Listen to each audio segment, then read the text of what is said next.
రోజు యమునూరుకి కైరవాడికి తిరుగుతుంది.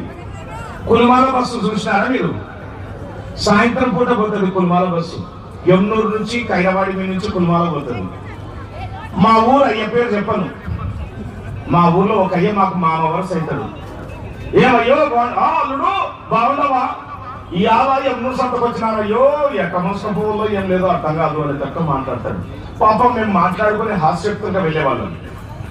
మరి యమునూర్ల కైరవాడి నుంచి వస్తుంటే కోనగల్ల దగ్గర రాగానే గాజుల్లిన ప్రాజెక్ట్ కాడ అతని ఒక పెద్ద మనిషి బొస పెట్టుకుని వస్తున్నాడు. ఏం పెద్ద మనిషి ఈ వయసులో అవసరమా నీకంటే? ఏం చేయమంటావు నాయన? యాదో కరువు పని అని చెప్పి కరువు పనిలో బాగా కష్టపడి వస్తున్నాను. నా కాలనీ ఇంటికానే ఉండి ప్రజెంట్ చేస్తుంటది. అప్పట్లో జరుగుతుండే మేటి ఫీల్డ్ అసిస్టెంట్ ఇందులో దగ్గర ఉంటే చాలు. లే ఏం కాదు ఇవాళ మీ వదిన రాదు వేసుకో ఎక్కడా కానీ వెనక వేసుకున్న వాళ్ళు ఉండరు. కరువు పని అంటేనే అట్లా తయారైంది ఈ కాలంలో. వాడు కరువు పైనకి పోయింది లేదు, గడ్డపాలు పెట్టి దొరికింది లేదు, పోస్ట్ ఆఫీస్ లో పోయి డ్రా చేసుకున్న కాలాలు దగ్గర ఉన్నాయి ఆ రోజులు. అంత కాద అది కాకుండా మరి పోతూనే ఉంటారు.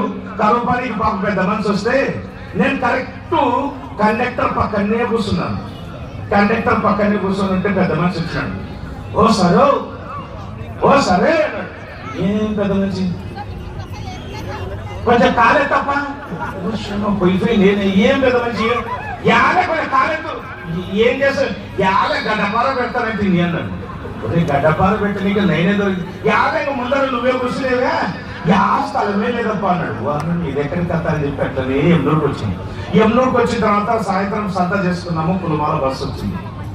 కులమాల బస్సు బయలుదేరి ముందర మా ఊరు అయ్యా బెల్లం సంచి ఎత్తుకొని వస్తున్నాడు. ఆయన ఒక జోక్ వేసినాడు నాకు బాగా రెడీ ఏమరేడన్నా భూసాల మీద బెల్లం సంచి ఫుల్ ఉంది బాగా ఎగటెక్కుంటూ వస్తున్నాడు.